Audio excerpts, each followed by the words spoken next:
Give me the loving.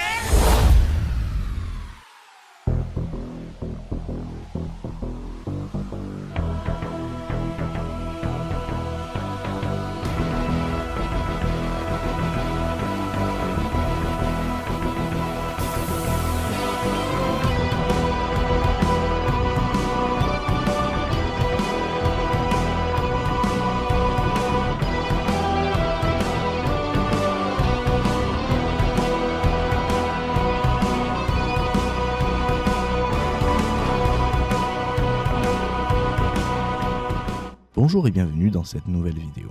On se retrouve aujourd'hui pour parler de la troisième première saison de la série Doctor Who. Si on regarde l'ensemble de la chronologie de la série, on remarque trois grandes parties. Une première, la première partie de 1963 à 1989 qu'on nomme les classiques. Ce sont eux qui ont posé les bases du lore. Le Docteur, ses compagnes, la cabine de police, les monstres en caoutchouc, tout un imaginaire qui constitue l'ADN de la série. Mais en 1989, Doctor Who est mort. La série est annulée et va être renouvelée après quelques essais infructueux en 2005. Autant vous dire que la différence est telle, dans ce qui nous est montré, et par ce bond dans le temps, qui a passé à la trappe toutes les années 90, qu'on peut vite être perdu. Pour relancer une série comme Doctor Who, série au lore déjà bien établie, il a fallu qu'elle parle au plus grand nombre. C'est pour cela que cette seconde saison 1 fut créée. Elle prend bien place après les classiques, mais cette appellation va permettre un renouveau de la série, encore d'actualité jusqu'à récemment. Cette New est celle qui m'a fait découvrir la série. C'est parce que celle-ci s'est exportée sur la télé française, puis s'est fait renvoyer d'une plateforme de streaming à une autre, que j'ai pu la découvrir. Aujourd'hui, on se retrouve à nouveau dans une croisée des chemins pour la série. Le renouveau auquel on est en train d'assister n'est pas aussi important que celui entre 1989 et 2005, mais les raisons de cette appellation de première saison se rapprochent très fortement de celles relevées en 2005.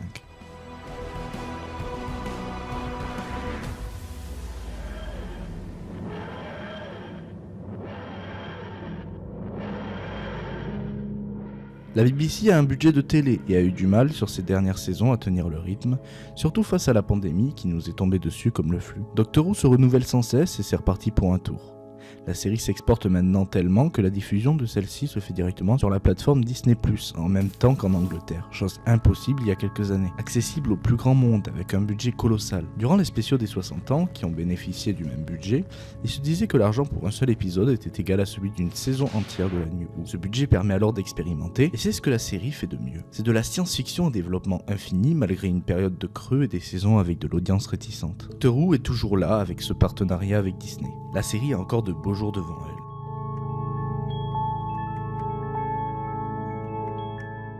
On a eu droit à une bande-annonce qui annonce la couleur des années à venir.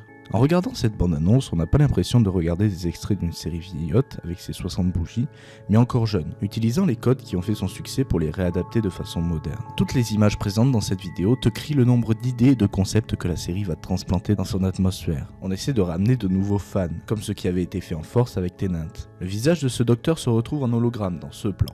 Une apparition qui fait râler, étant donné la mise en avant excessive de celui-ci ces dernières années. Le problème est qu'il a pris la vedette par ses apparitions à répétition à Jodie Whittaker, la dernière interprète du Docteur avant son retour surprise pour 3 spéciaux. Comme je l'ai développé dans ma vidéo sur The Giggle, pour moi, faire revenir ce visage était l'occasion une bonne fois pour toutes de tourner la page, et rien de mieux que de le faire avec ce visage qu'il a fait connaître. Alors attention, je sais que le premier Docteur de la New Who n'était pas joué par David Tennant, mais par Christopher Eccleston, mais c'est véritablement lui, sous son air, que énormément de fans ont rejoint la série. On le laisse à la retraite chez Donna, comme pour dire qu'il faut laisser place à la jeunesse. Un passage de flambeau entre cette New Who et cette nouvelle New Who, qui n'a pour l'instant pas de nom officiel. Son apparition dans ce plan sera, je l'espère, expliquée dans le scénario de façon intéressante, en lien à la bigénération, concept compris qu'à moitié par de nombreux fans. Mais si je dois être honnête, sa simple apparition dans ce plan est contre l'idée même de changement que j'évoquais plus tôt. Les gens adorent Tennant mais n'en veulent plus, et le placer dans la bande-annonce, et surtout dans cette nouvelle saison, marque de renouveau, est une preuve que le showrunner n'ose pas se débarrasser de ce qui a fait son succès. Il ose dans ses idées, qui ont l'air dans cette saison plus diversifiées que dans les premières de la New, mais ne se détache pas réellement de son ombre. Cependant, en tant que scénariste, tu as le choix de montrer ou non ce visage, le choix d'un message fort ou contradictoire. Ici, il est contradictoire, car même si je n'ai pas vu la saison, sa simple présence, même bien expliquée, sera un frein à ce changement attendu. Le pire, c'est que je pense que ce ne sera qu'une simple évocation, pas obligatoire dans l'histoire, un ennemi qui scanne le docteur et le voit sous un autre visage, comme déjà vu dans la série. Même si tu prends le contre-pied de tout ça pour tourner la page dans cet épisode, ben non, c'est déjà arrivé, qui plus est avant cette saison, le refaire durant celle-ci n'est pas super malin.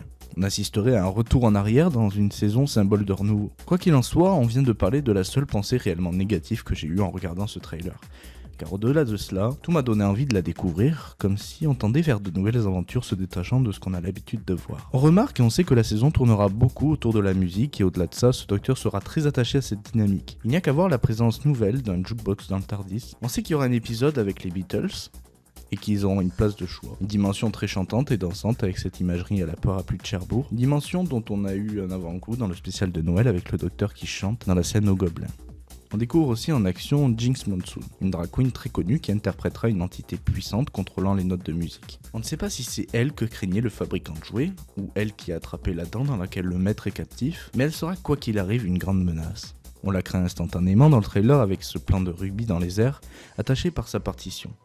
Une Ruby qui n'a pas l'air dans son état normal d'ailleurs. En parlant de Ruby, c'est un personnage qu'on sait présente seulement pour cette saison en tant que compagne, ce qui me fait me demander quel sera son rôle dans celle-ci. On revoit sa mère ici comme figure menaçante, on la voit seule au milieu d'une scène de destruction comme jamais vue auparavant hors flux. Puis on la retrouve dans les bras du docteur dans les ruines de Londres. C'est assez fou en fait parce que cette bande-annonce nous en montre assez pour qu'on voit une ambiance lourde et triste, épique et horrifique, humoristique et magnifique, sans parler d'une aura de découverte constante. Elle a l'air de tenir ses promesses de saison 1, saison d'introduction à une nouvelle ère et introductrice de nouveaux dangers.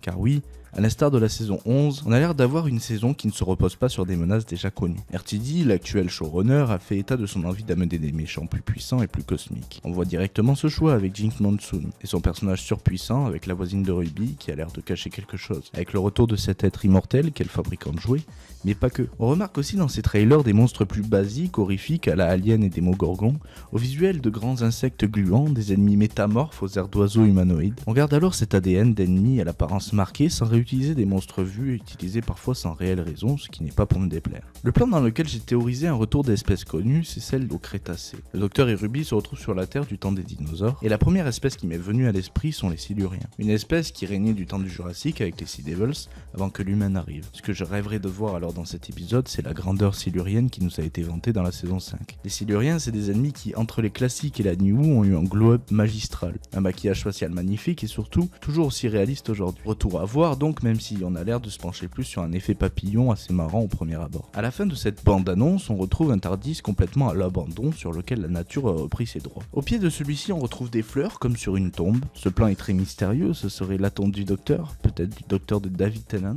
On ne sait pas, on le découvrira très vite puisque cette première saison sort en mai. Pour finir cette vidéo, je vais revenir sur une théorie personnelle sur l'origine du docteur. En accord avec l'envie de RTD d'apporter une dimension plus cosmique, avec les éternels, entités puissantes avec leurs caractéristiques propres, le docteur a un passé inconnu, il est arrivé avec ce pouvoir de régénération sans que personne ne sache d'où il vient. Cela m'amène à me poser la question de si le docteur ne serait pas lui-même un éternel, qu'il fasse partie, comme Jinx, comme le fabricant de jouets et d'autres entités immortelles, de ces êtres comblant leur ennui en jouant, mais en jouant de façon bienveillante. Là est la différence avec le fabricant de jouets.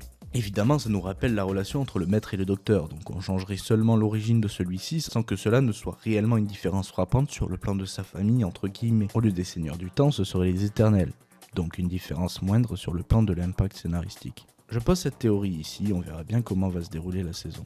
Merci d'avoir suivi cette vidéo jusqu'ici, et d'ici la prochaine, portez-vous bien.